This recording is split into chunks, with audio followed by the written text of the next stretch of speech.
Thank you all for coming to this event put on by Indigo Arts Alliance and Cove Street Arts. We're really thrilled to see so many people here for a discussion between Daniel Minter and Henry Drewal. And we have a very special guest to introduce the talk, Professor Myron Beasley here. Myron Beasley is Associate Professor and Chair of the American Studies Program at Bates College.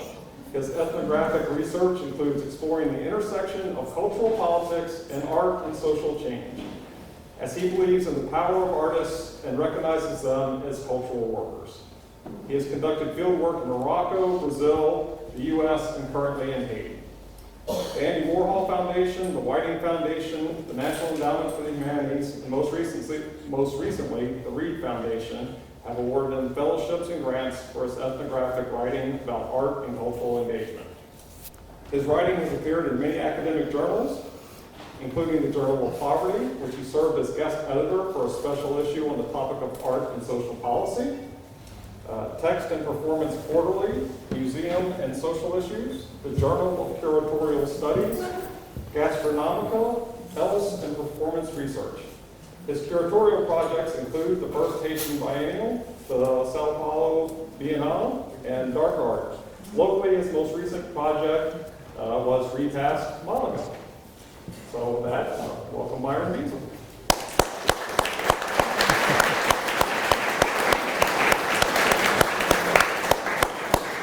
You know, it's a great honor to be here this afternoon, but it's even more of an honor to introduce two of these amazing gentlemen that are here to have a conversation with us this evening.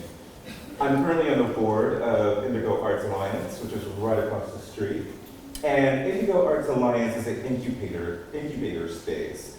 It's a place that serves as a connecting point, a thoroughfare, that brings together artists from diverse backgrounds of the African diaspora to engage in the creative process, with an opportunity to possibly work or engage as a mentor or mentee. But as core to our vision and significant, is the component that we have an opportunity to serve our Maine-based artists of African descent access to a broader range of practicing Black artists and artists of color from around the world. This conversation tonight is core and part of our vision of Indigo Arts Alliance. So here, I'm going to introduce our two major speakers, both Mr. Daniel Minter and Dr. Henry Drewal. Dr. Henry Drewal is one of our foremost art historians in the United States. But he's also, and I should say, one of the foremost art historians of African diasporic art in the world.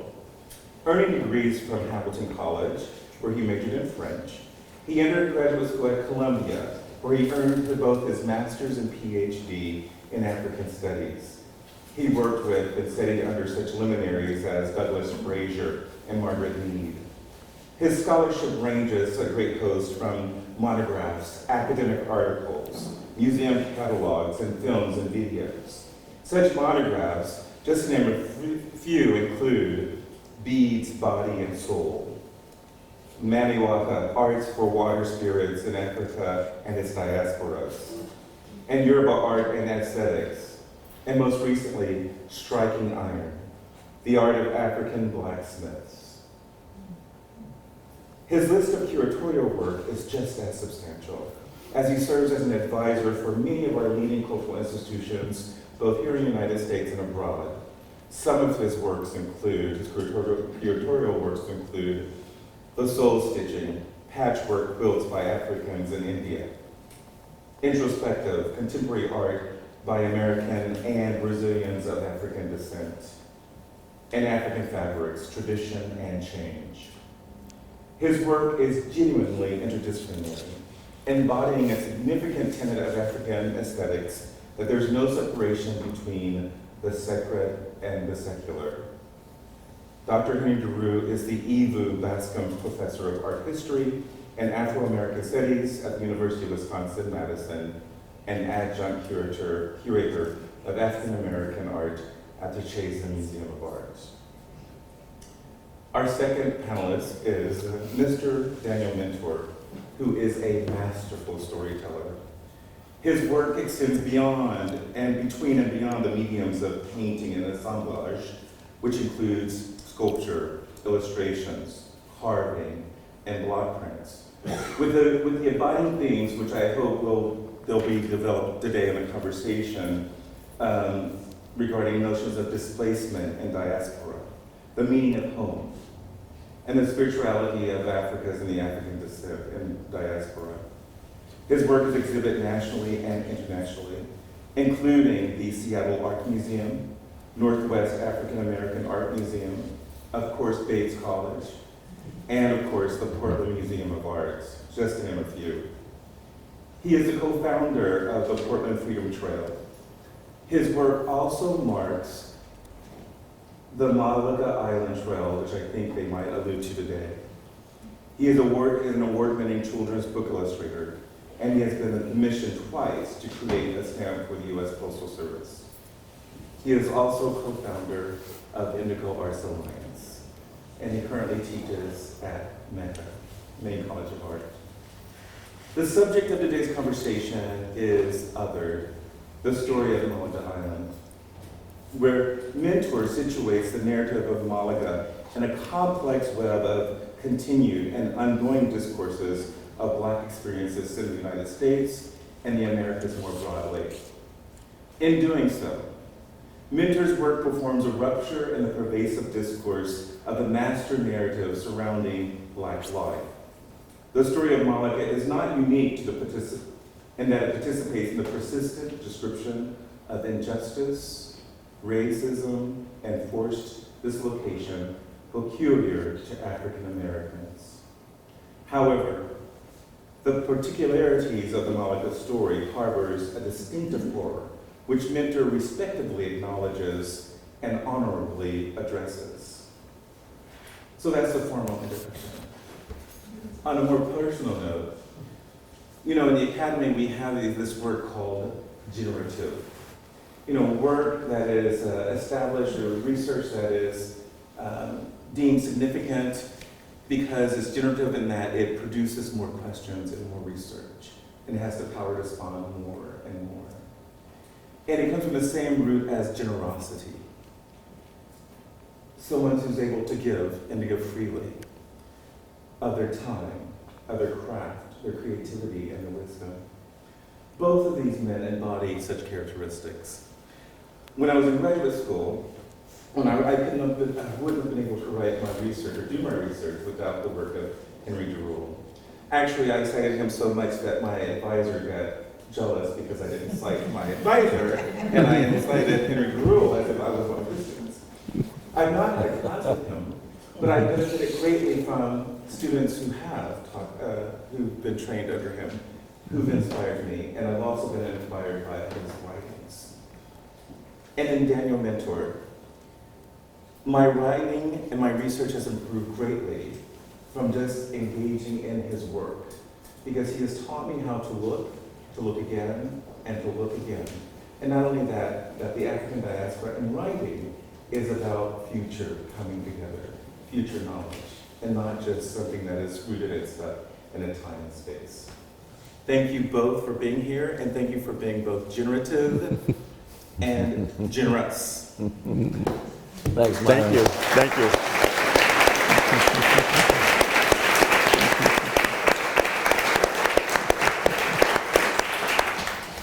Okay. Okay, we can go home now, right? Myron's done it. Yeah. Good afternoon, everyone. Good afternoon. Okay, here's the first lesson. We're taking you to the land of call and response. That's Africa, that's the African Americas, that's many places around the world. And a greeting is the start of a conversation, which is what this is about today. So, good afternoon, everyone, requires a response. Good afternoon, everyone. Good afternoon. Thank you. Yes, I should. Conversation has begun. It's a great honor and privilege to be seated next to this man. For the work that he's done in the past, the work that he's doing now, and the future works that are stored up here and in his heart.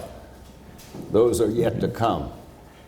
And we're going to have a conversation about some of the paintings that were part of his exhibition, Othered, that was held at the University of Southern Maine Gallery.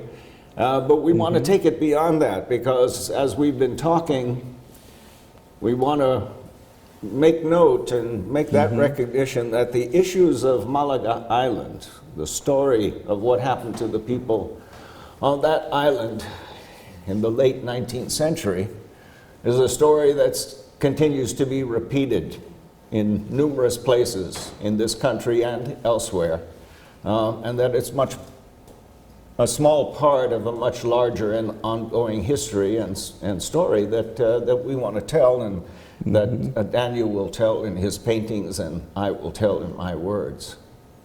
So let's, I guess kind of my first question is you didn't grow up in Maine. No. But you came from elsewhere, and the experiences that you had in those places must have shaped you in certain ways, so that when you came to this part of the country, you were looking for certain kinds of things and learning about certain kinds of things. Could you give us a little bit of that background that brought you to Maine and to then the story of Malaga? I guess one thing about that is the place where I came from, I'm not really from there either. And we're not really from here either. This land we're on, occupying right now, is the Wabanakis. Yeah. Land. And we're just passing through. We're guests. We want to be good guests. And so, but we are, as we're here, we're making ourselves a part of this. We want to contribute to this place where we are, just as we want to get something from this place where we are. We want to benefit, so we want to respect it.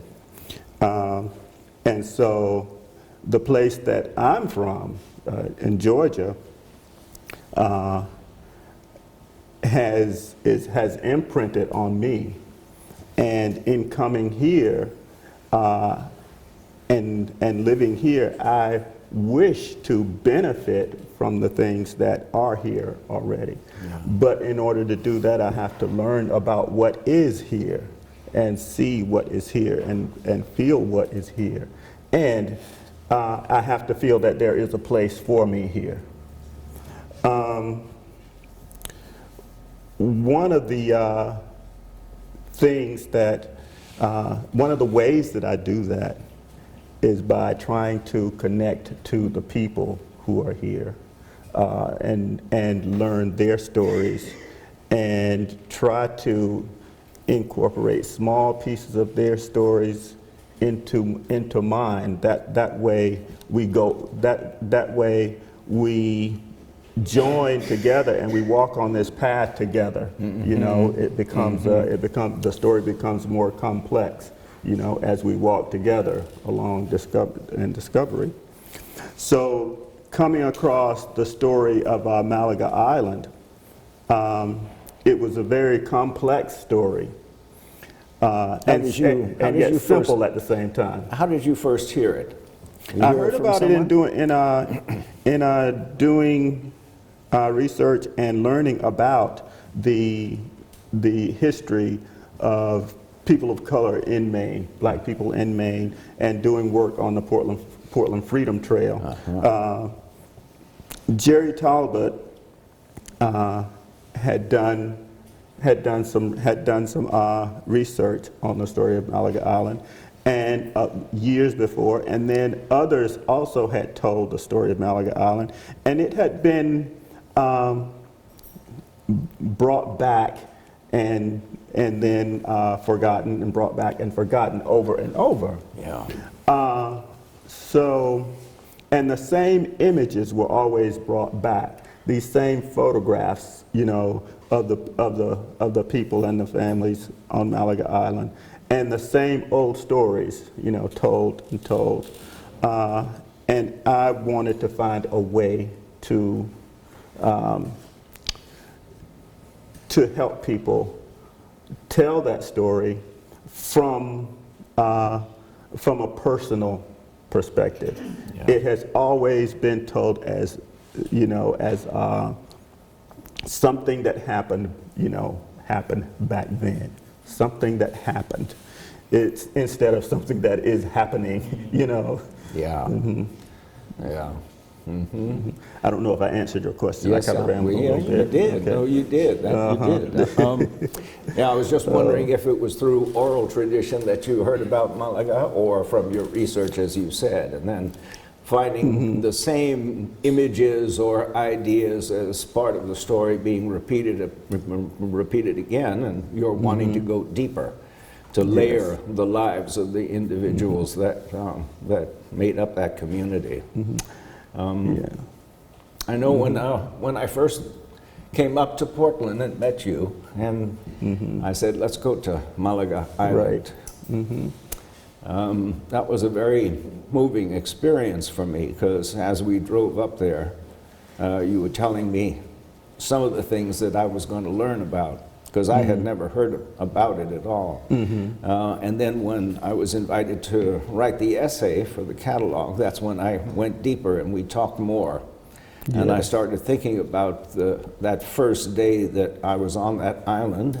And I know about the celebrations that Myron and you and others organized, kind of celebrating a feast of celebration and remembrance on that island. I was very much moved by the attempt to bring back to life that community and its spirit that had been there on the island. And then I started seeing your paintings.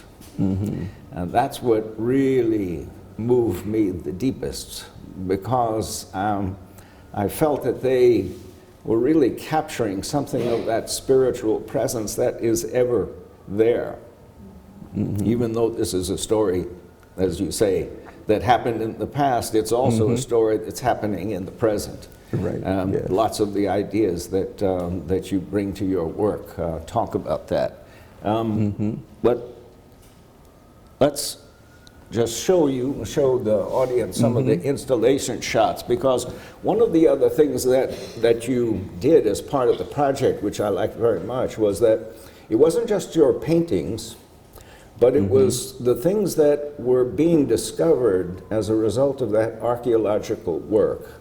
And you wanted to give dimension, three-dimensionality to the stories of the people there. And how did you go about thinking about this installation and the things that you were going to put in that space? The paintings were the easy part, the simple part.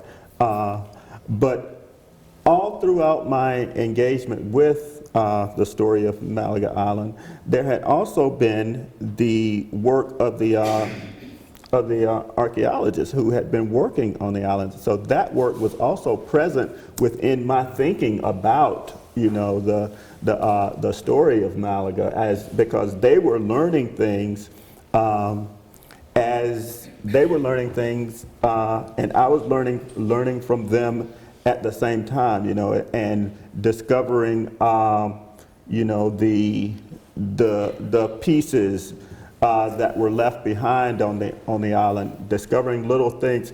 They were showing me some of the things that they could discern from little chipped pieces of from clay, you know, or pieces of bone, you know, and just or buttons and the things that they could tell from these, or from animal remains, remains of household items, you know, and so I was really taken by that and felt that with each piece of material that was recovered, a connection was made. A physical connection is made across, you know, across a century of time. with, people who were there before. So I was touched by that, and I wanted to give people an opportunity to make those same kinds of connections. Working with Nathan Hamilton and Rob Sanford, we said, we can use this material. There was a lot of material found on the island, and just make it available for people. This is as a teaching opportunity. Yeah. They were really happy to have the material present and available for people to pick up, touch, look at, and study, and recognize. So I wanted to incorporate that into the exhibit, and so I also wanted to have the feeling of entering a house, entering a place, a domicile, so I just gave that simple structure, that very simplest of structures, Right. For you to enter. And on the outside, fully covered in with tar paper, and the inside with the white walls and nothing else but the artifacts and the photographs that we know of the families, without a lot of other information, without a story being created for you. You walk in there and you create the story from the material that you're looking at. You discern this. I mean, we're all humans. We know what we go through, and so you walk through. You create the story. You have the material right here. You have what was left. You see the photographs. You see the people. It's you generate that, and in generating that since you generate it, you can retell it. Yeah. That's the key. You can retell this story, and if you can retell a story, then you've brought life to it. Yeah. Yeah. I think the other thing that I really appreciate in that is that, I mean, you're asking people to enter into and create the stories of the lives of those individuals, and you're creating a multisensorial situation where they're not just seeing your paintings, but they're able to touch and handle the things that the citizens of Malaga handled. And I know that in some of your other work, this notion of objects that have been lived with and handled over a long period of time is important. I know in my work among the Yoruba, a master sculptor loves his tools, and and his apprentices love the tools that he passes on to them, because that apprentice knows the master hand that has held it and worked it and used it over a long period of time, so that those objects start to gain a kind of spiritual presence and aura in and of themselves. I know you feel that about your own work, and that's what you're able to do in this kind of installation as well. Is there anything more you wanted to say on that? Well, I'll say one of the things about that whole exhibit was the object that, for me, had been imbued with that power were the buttons. They seem so powerful to me. They almost have become like some type of inkisi, or like an object that in itself holds a type of power. Yeah, and Inkisi is a power object from the Congo people of Central Africa. There are objects there, you might call them God's medicines. But they are, I thought of them as a simple object that is carried on your body. Yeah. All day long. It's on your body. Yeah. And you touch it each day to engage with that. and then you move on. There's no thought involved in buttoning, in touching a button, but yet that energy is put into that, and that intent is put into that, and it is on your body, you know, moving throughout the world, and then it is lost and discarded and found 100 years later. What does that mean? You know, it's just material that's, you know, that is just like the seashells, just like the sand and all of that. Yet, because we're human, we can make that connection across, you know, that time. We're able to do that. Yeah. I also thought that the presence of buttons in, you know, in a lot of your paintings, Yes. also referred to the labor of the women, the Malaga women, who served as laundresses for people in their community and on the mainland. And was that one of your ideas, or was it mainly the Nkisi idea? It was mostly the touching. Yeah. It was mostly the touch and mostly the engagement. But that was to me, that, because I don't know how those buttons got there, you know. I assumed that it was from the laundry, that Rosella Eason, was it? Eliza Griffith. Griffith did it. Griffith, the wash that she would take in, and it was in the spot where a lot of the wash that she would take in.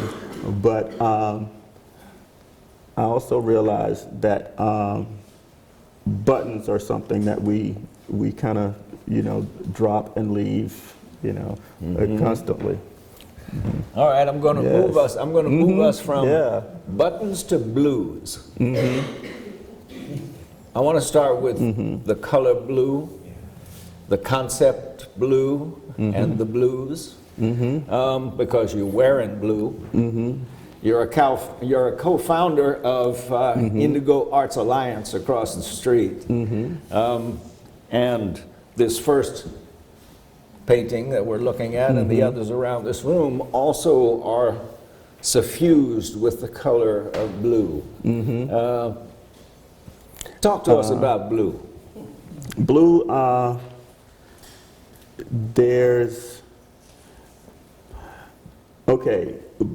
blue is the kind of thing that the more of it you have, the deeper it gets. Deeper, deeper, deeper until it's black. Until it is black. Yeah. You thin it out, it becomes more white, into white. It's very, to me, it has a lot of power. It takes us from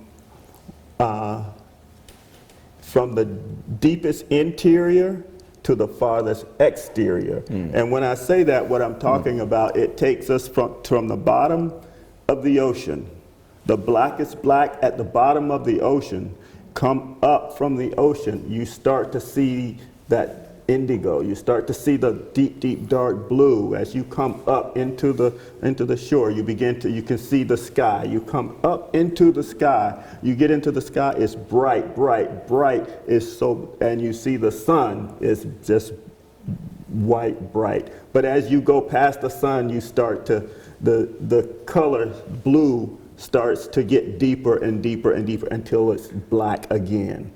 So that is that expanse that I'm talking about.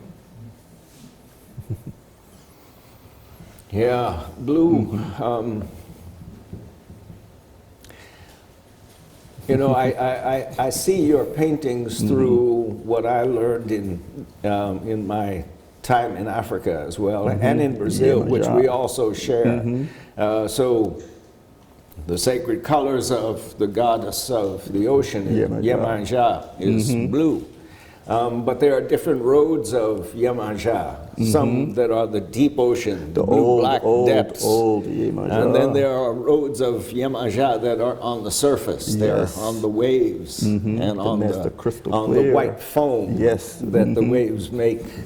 So I was seeing it in that way, and it also and it relates very much to the source of the Anago communities in Brazil, the Yoruba people of West Africa, where Olokun is another divinity of the ocean, and where the depth of the ocean is blue-black. And the elders in Yoruba land will wear the bluest and the blackest of textile called etu, because that darkest of textiles is said to be the deepest of knowledge, which is supposed to be what elders acquire during their long lives. So, I mean, the blues resonate so much for me, and it's also, also reminds me about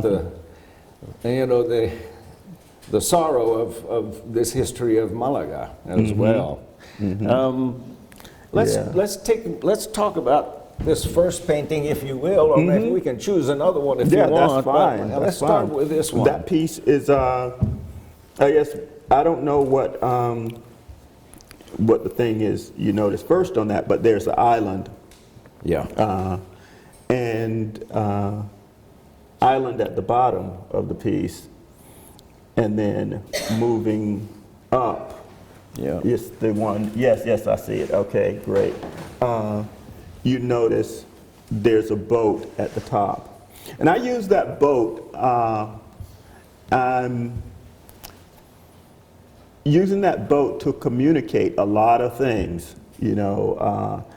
It's just a very, very simple form, but for me, it holds a lot of meaning. And the two main meanings of that boat is the transition, the middle passage. The human cargo that came from Africa during the transatlantic slave trade. That boat represents that.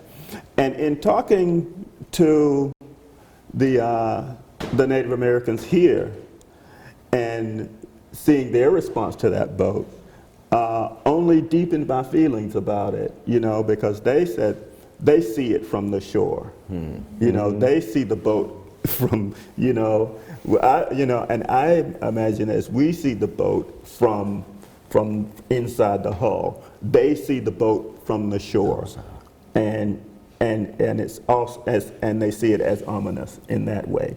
So I began looking at it in that way also, because yes, that feels true to me, and so I use that symbol, and just and when I place it in the piece, it's generally at the top. Yeah. And it's generally at the top there, sometimes very visible, sometimes not so visible. It is the weight. It is the weight of that whole industry and that whole process. And that history. Yes, it is the weight of that we carry, that is on us, that we can't shed, that we're unable to shed that weight, because everything we know and everything we do contributes to that weight. So we cannot, escape it.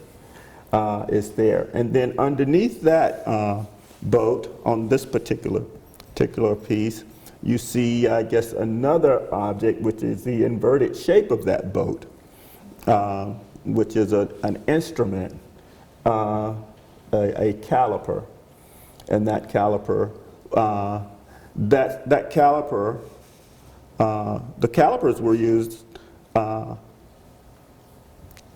as a scientific tool for measuring. We would use them when we would find small objects on the island when digging around.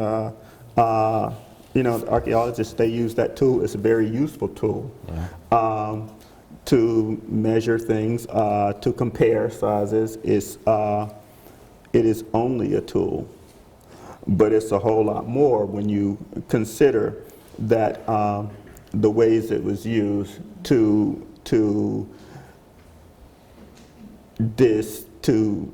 take people and make them into what you want them to be by arbitrary decisions. You use that tool to represent your authority. Use that tool to represent your objectivity, your scientific superiority. Use that tool to rationalize decisions, to lock people away in an insane asylum, Right. or send them to a gas chamber, you know, the same tool. Yeah, yeah. I mean, the specific reference in this case was to the pseudoscience of eugenics that came to the fore in the latter part of the 19th century and became the justification for racist divisions of people on the basis of so-called brain size. Bigger the head, more intelligent you were supposed to be, and that was those calipers were used to measure people and bring some in and others and put them away. That's what happened, and as part of that weight of that journey and everything that implies, and it's part of the history, and calipers is it as well. Daniel and I were talking and looking through some of his paintings again yesterday, and he was pointing out to me other places in the paintings that we're going to look at where there is again and again a reference to the shape, the keel of the boat and the shape of those calipers to remind us that that weight is always there. Anything else you want to say about this one? No, go ahead. All right.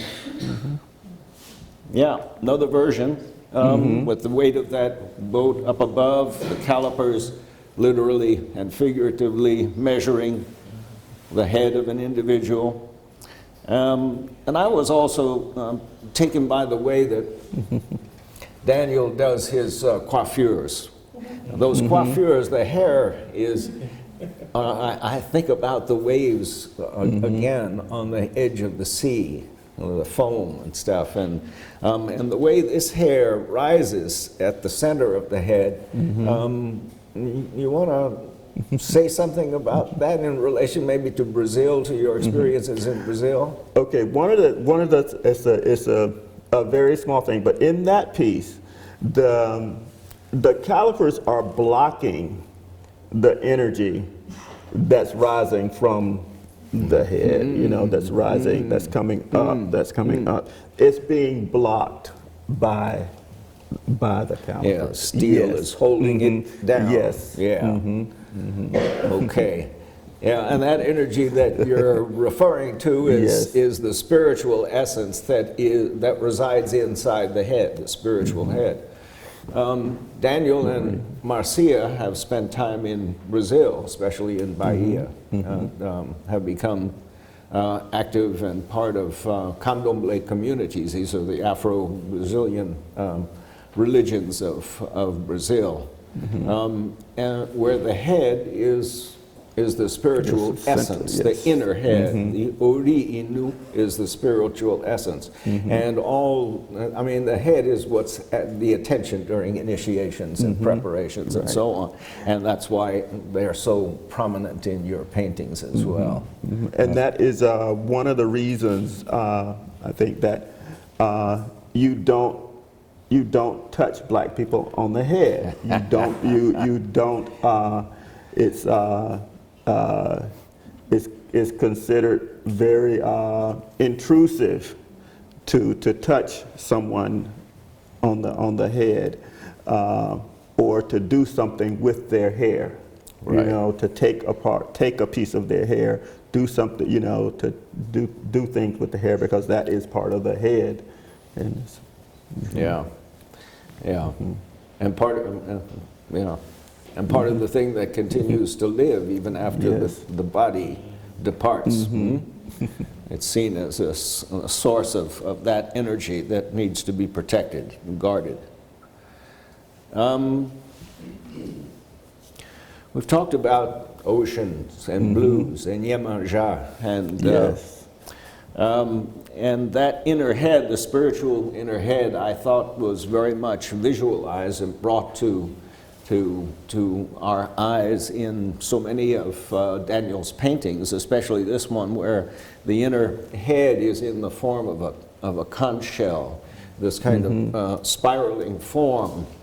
And the spiraling form is a kind of image of the cosmos, at least for the Yoruba, you know, where you come into the world, you do your thing, you depart, and maybe if you've done some good stuff, you can come back into the world.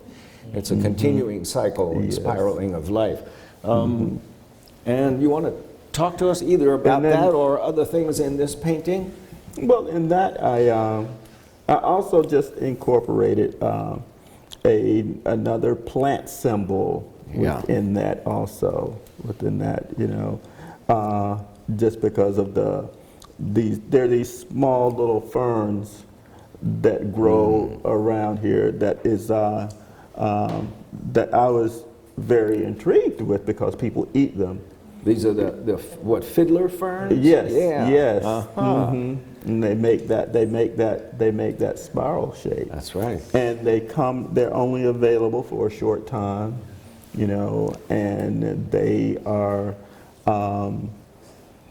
I think that it's one of those things, to me, that has, to me, it's a plant that has that power that we were talking about, some of that power that we were talking about, because I think people don't necessarily like them a whole lot, you know, because they're not that good. But to eat them, but it's important to eat them. I think it is important to eat those plants, you know,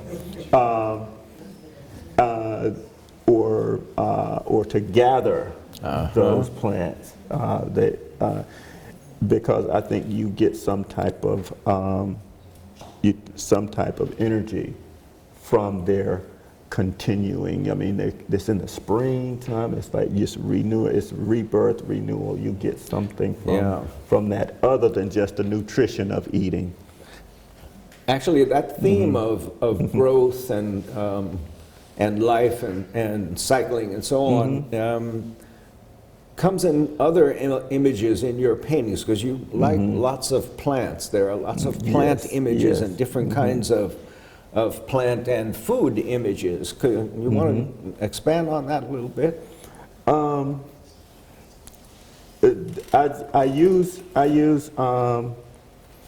try to use a plant image to represent that growth and that source of food, that we consume them, that they are a form of life that is attached to the earth. And then there's the animals that I'll usually include some type of an animal that may live on the earth, you know, that may be, you know, that may roam the earth or live within the earth, within the ground in some kind of a way. And I like to include some type of use animals that live within the body of the waters, you know, that to represent those types of energies. And then I will use animals that inhabit the areas above the water and the land, you know, and can move through the air. And so I incorporate those as well. Yeah, this is a complex one, where we see fish swimming in the inner head, the spiritual head of this woman. Yes.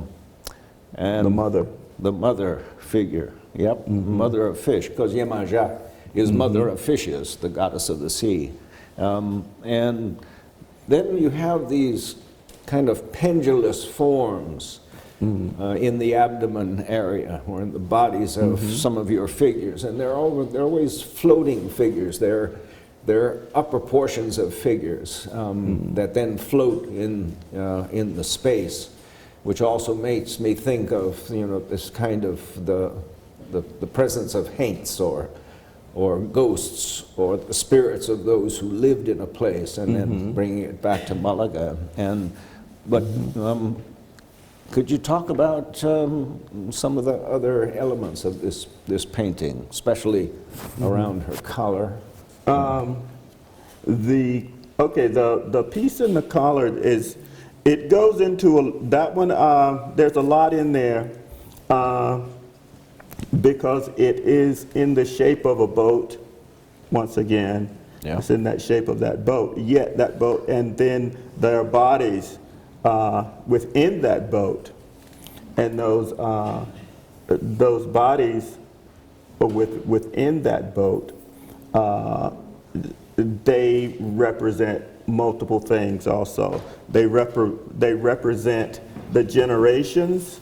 I mean, on a from Malaga Island standpoint, they represent generations that were not able to grow and live and exist on the island and in the area, because they would not have just stayed on the island. They would have populated the area over the generations. Those and then they also represent the people from the Middle Passage, the people who were able to escape the boat, who were able to get off of the boat somehow, who were able to somehow throw themselves over or somehow starve themselves or within. They represent those people, those generations.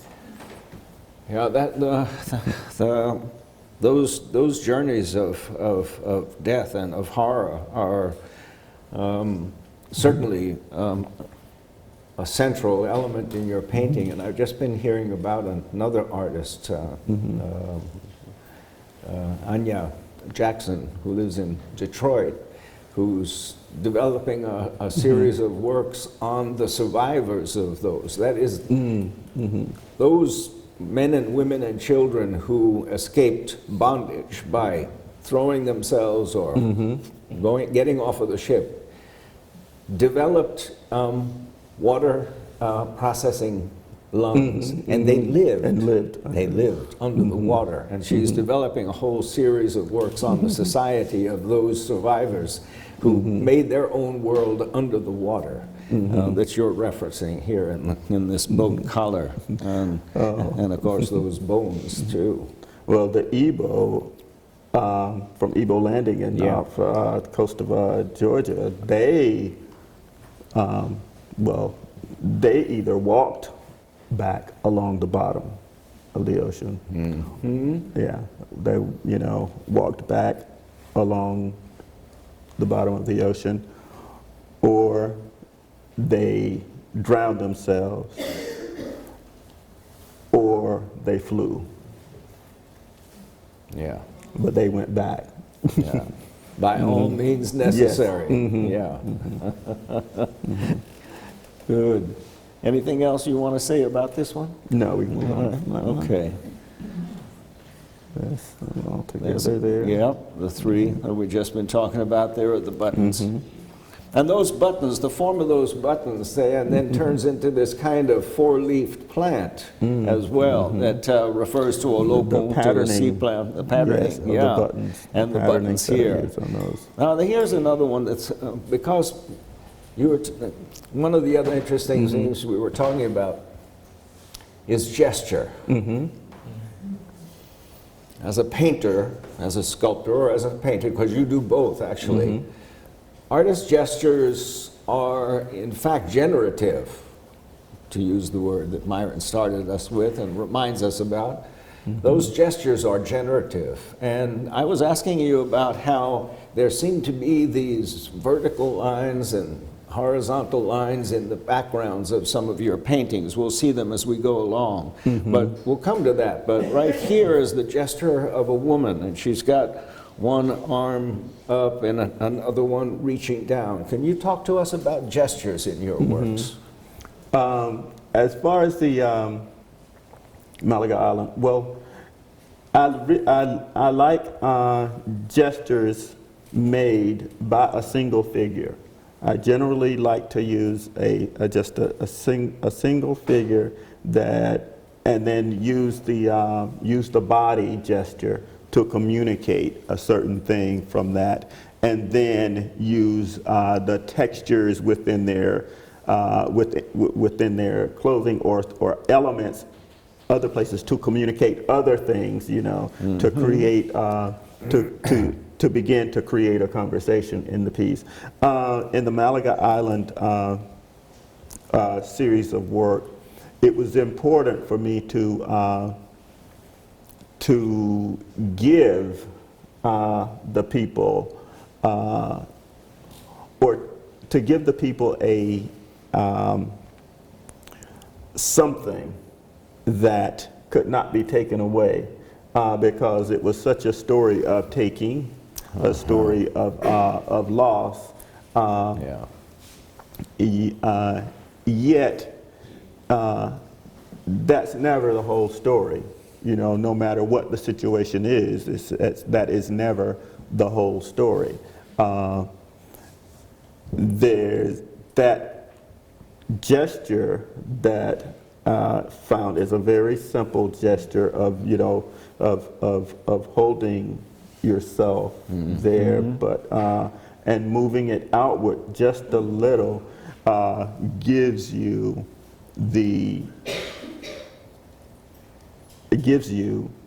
something that cannot be taken away. Even those other things, you know, it's that thing that she holds that reaches across the century and touches me. You know, that's, you know, that could not be taken, not even after death. You know, you can slaughter people, but there's something that the slaughtering doesn't kill, you know, within them.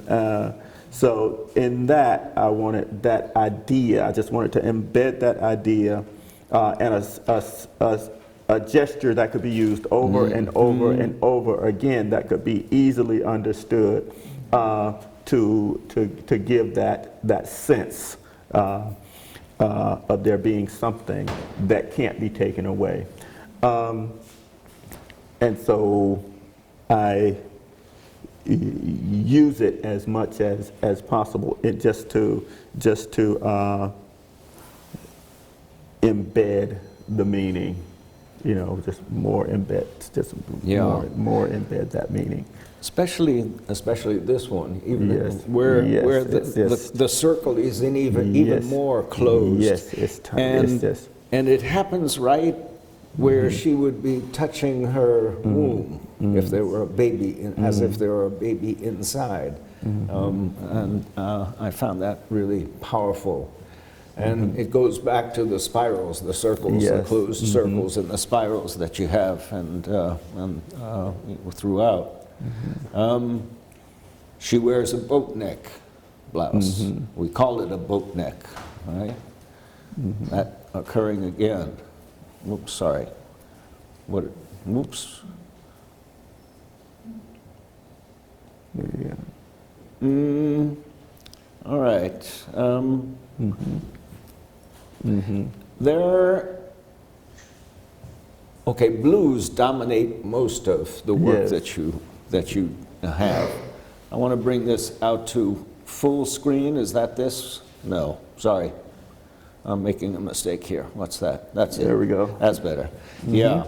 In this one and in the previous one. In with the blues and the blacks and then the white at the other end of the spectrum.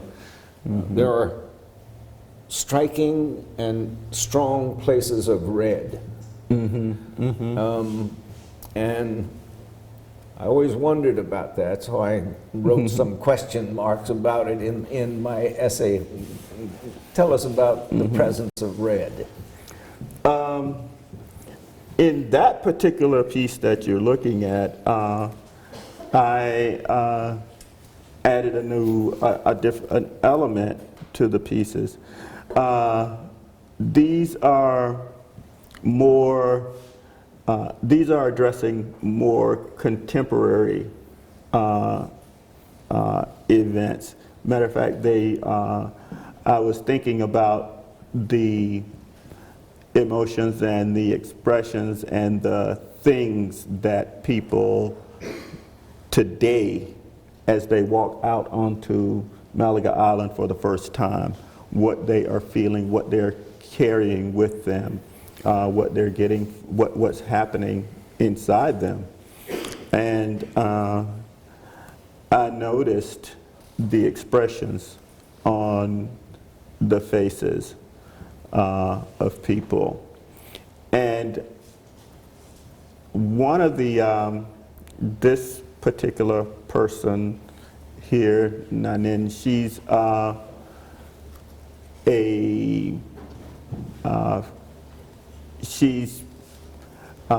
what country is Nanin from?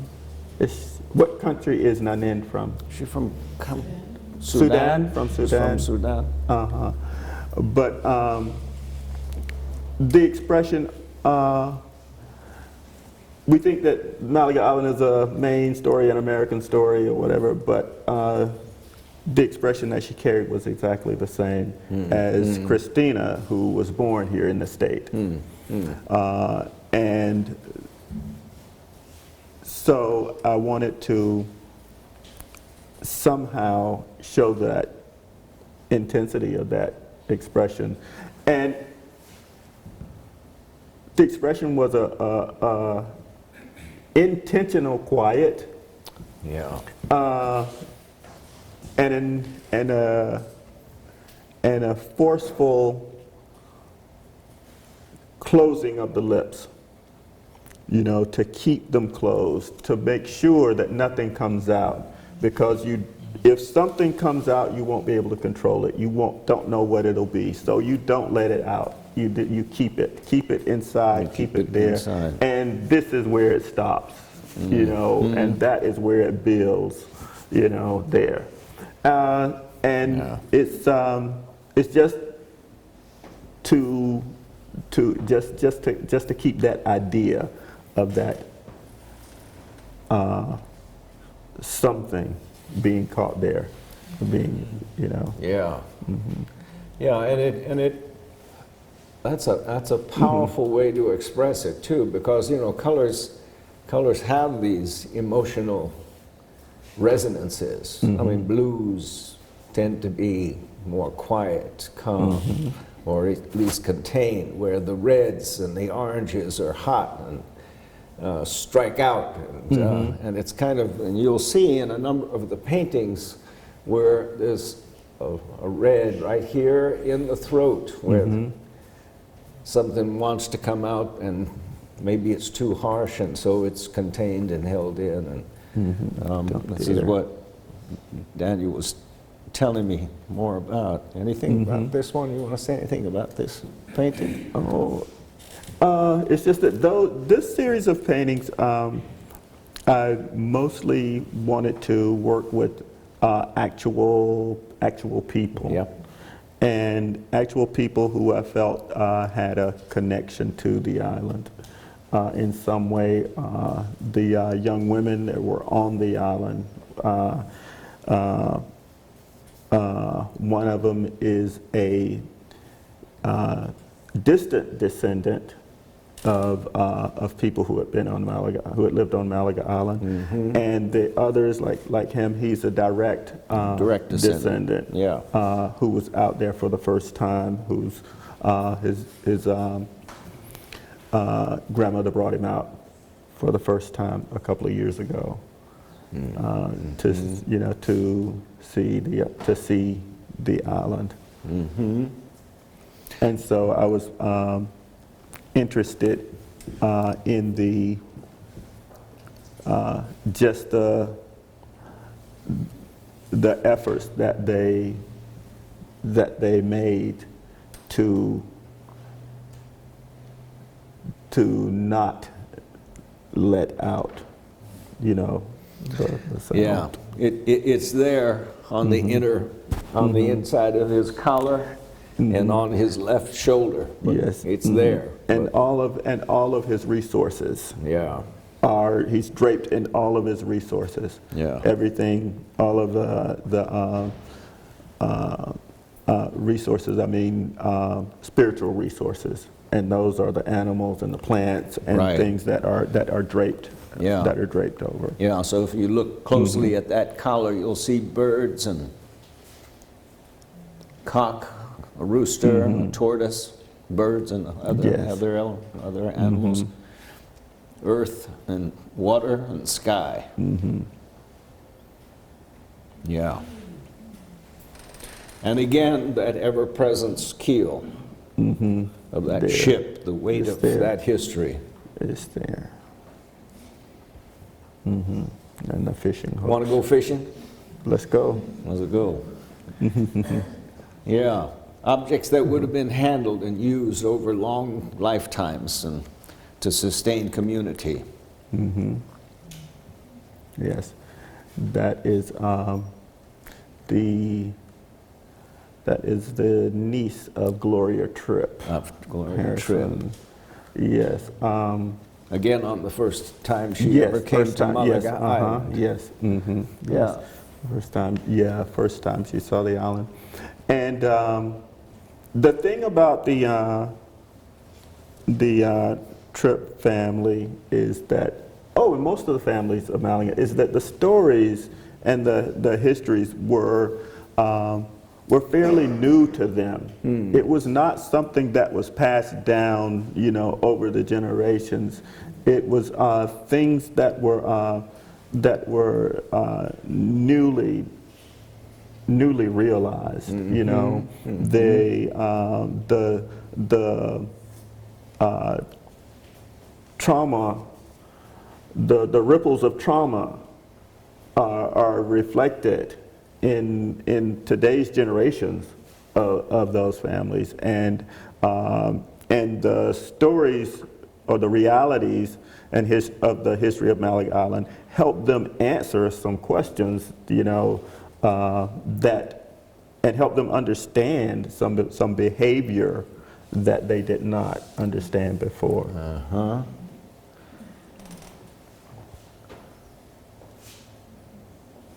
It's draped in. She's one of the descendants Yes, as well. Yes, as well. Niece. Yeah. But her she has her crown. Hers is draped in around her head. You Yeah. know, Yeah. this. Yep. There are the waves. Yes. She's got the crown of Yemaja Yes, on yes. her head. And in her hair, it waves out at the back. Here's one who was more angry than maybe quiet with the red filling the face. Yes, I think I called that one Christina's Fire. Yes, I think Christina's it's- fire, yeah. And what's around her neck but that noose, that boat, the weight of the boat. Yes. And you talk about the boat, the weight of that boat.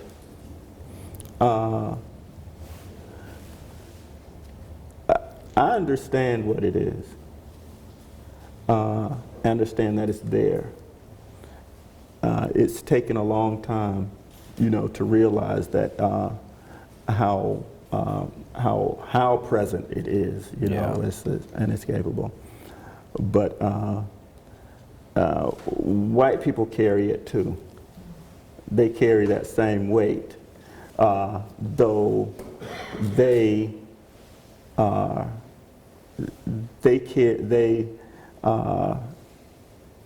use it differently. You know, they have it's it's used to lighten their load, you know? That way, it's that counter, you know what I mean? It's like it's used to lighten their load. It's like a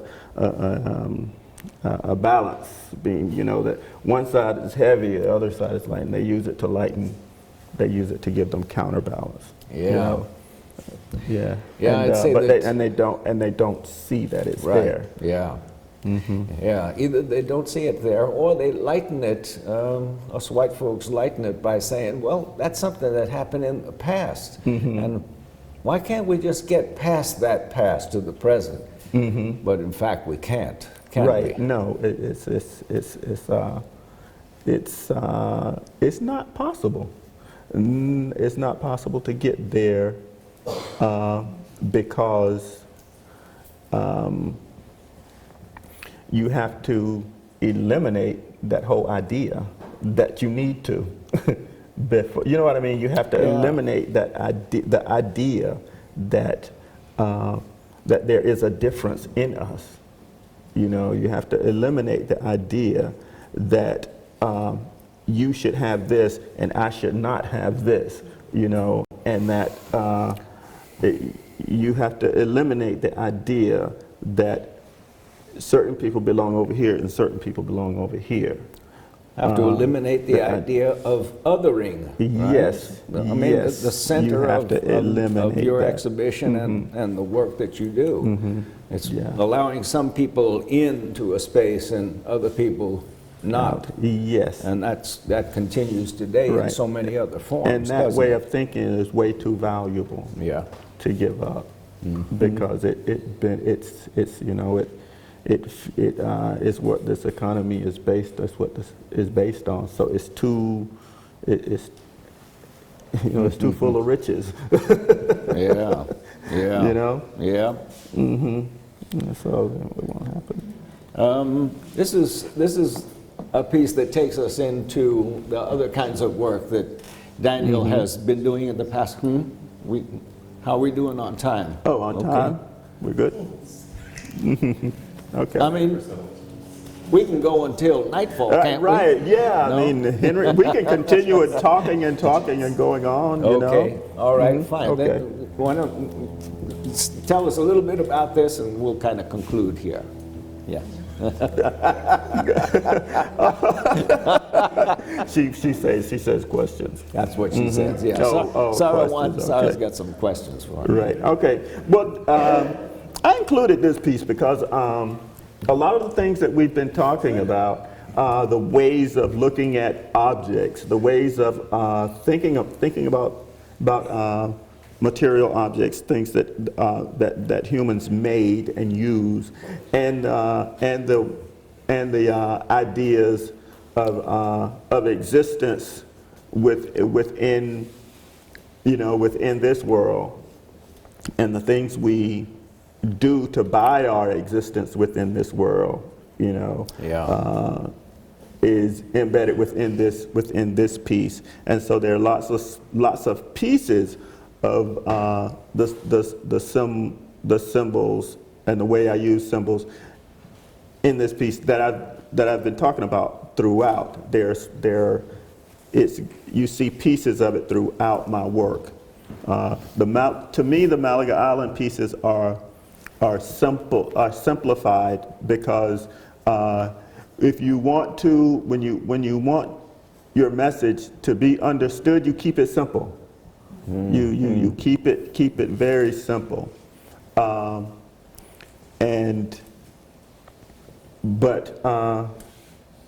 Then once that message is understood, then you can add them with other simple messages to build complexity. And that's kind of the idea I have in this piece, is because you'll notice that I even have some of the small body positions embedded within this piece. Yeah. You know?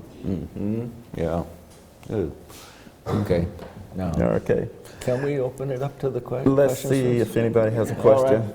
Has anybody got any questions for Daniel? Or me? Okay. And I'm curious if you got any responses from the descendants of Malaga to your exhibit? Responses? How do you mean? Dialogue with them, you know? Oh, yes. I Question, talked to them. Yes, I talked to them. Well, I guess I talked mostly to people from the Tripp family. I talked to them a good bit. And they came to the exhibit. Quite a few descendants came to the exhibit.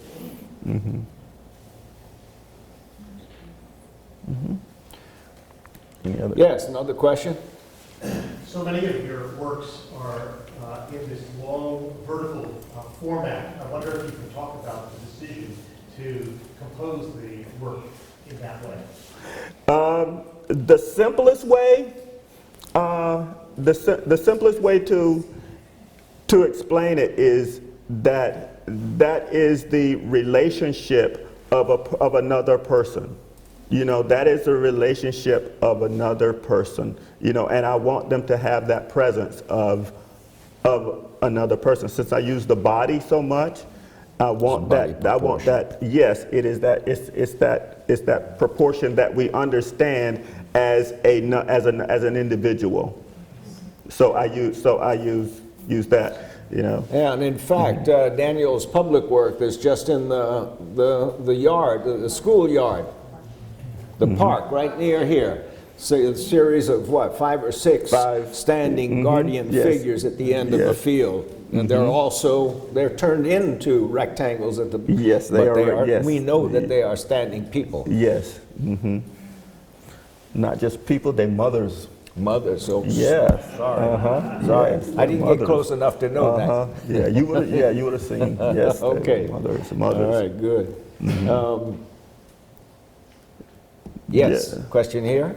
Yes, thank you. You're welcome. Would you share with us a bit about the 2 smaller paintings or collages that are on the sides? They seem to have a different quality. Okay. I guess in a way they are like what I just explained. You know, about the single figure, but with other ideas and concepts embedded within. These are just 2-dimensional versions of this type of thinking. That's really what all they are, because the imagery is so similar, you know, to the imagery in here that I use for the smaller pieces and for the collage pieces, and the ideas that I'm looking for are so similar. It's just a 2-dimensional version of it. And do you do this as a study for those? No, I don't. Not as a study. I'll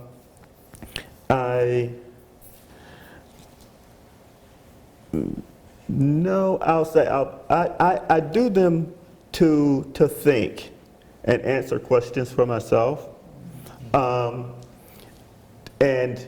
understand, you know, ways of looking at things, and by taking a piece that has a question, and then taking another image that responds to that, and then taking another piece that answers a part of that, and then start to create this conversation here, and start to talk to myself about what is happening. You know, what am I saying here, and what do I need to say here? And since and I allow myself to do that because I always use my own imagery in creating these collages. So I use parts of my own imagery, so I use them freely, and then I look and say, oh, this is what this is what I've come to, you know, from pulling these different images. I don't know if you, I don't know if that makes sense to you. I mean, I can explain it to you in a different way, or but I don't want to be I don't want to be confusing. I don't want to be to make you think that I'm doing something that I'm not. You know what I'm. It's Yeah. I want some randomness within my process, but I don't want randomness within my images. You know, within what I'm saying. Yeah, you're improvising, but Yes. you're improvising within a structure. Yes, yes. Mm-hmm. And I think if I'm interpreting it right, Daniel, that Yes. maybe it's allowing the unconscious to kind of surface in the way that images come together, but then Yes. stepping back and interpreting it, okay, what was I thinking there? How did that relate? But you can't be in control of it when you're expressing. It's like the image responds to the image, it sort of comes out. And then It's searching. It's generally searching for something. Searching for something in a way. It's like it's like looking for the patterns in something that is that's very familiar to you. You know that happen. You know throughout. It's creating an extra, sharpening my sense of awareness of pattern, you know. Okay, I'm Yes. gonna wrap it up All with right. that. Okay. Okay. Good. Now, Do you want to? Okay, take the one more question. all right. You want to take? Sure. You want to Give take? me- yeah. Okay. Okay. One more question. From the Yes, back, in the yes. back. In the back. Yes. Yes. Stand up. Yes. Yeah, you're great. I have a question, Daniel, about ritual use, repetition. Mm-hmm. For example, the worn-out brooms. Yes. For assemblage, Mm-hmm. they just have such tremendous power. And maybe it's similar to the buttons, but can you talk about that? The brooms. I don't have any here. No I don't have brooms any here. of those here. They're out sweeping. Well,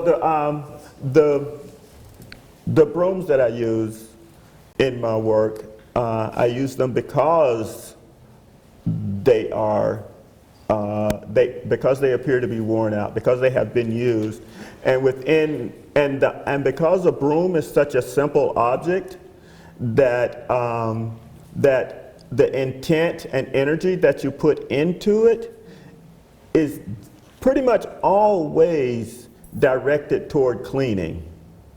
It is, so in using it until the bristles are worn down, you have embedded that with this energy and intent of cleaning, of cleaning. And so it has become a talisman of cleaning, since that has been its intent. I mean, it's not like you have been using that broom to beat someone with it, so it's different, it's different from another type of object. It's a different type of object that is used to to damage another human in some kind of way,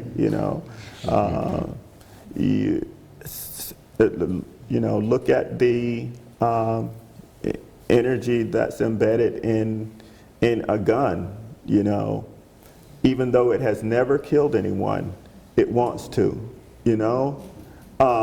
it's waiting to, all right? But you have a broom, what's it waiting to do, It's waiting to clean and, and open a way on the floor. It's just the intent that we put into objects. Okay. Thank you, everybody.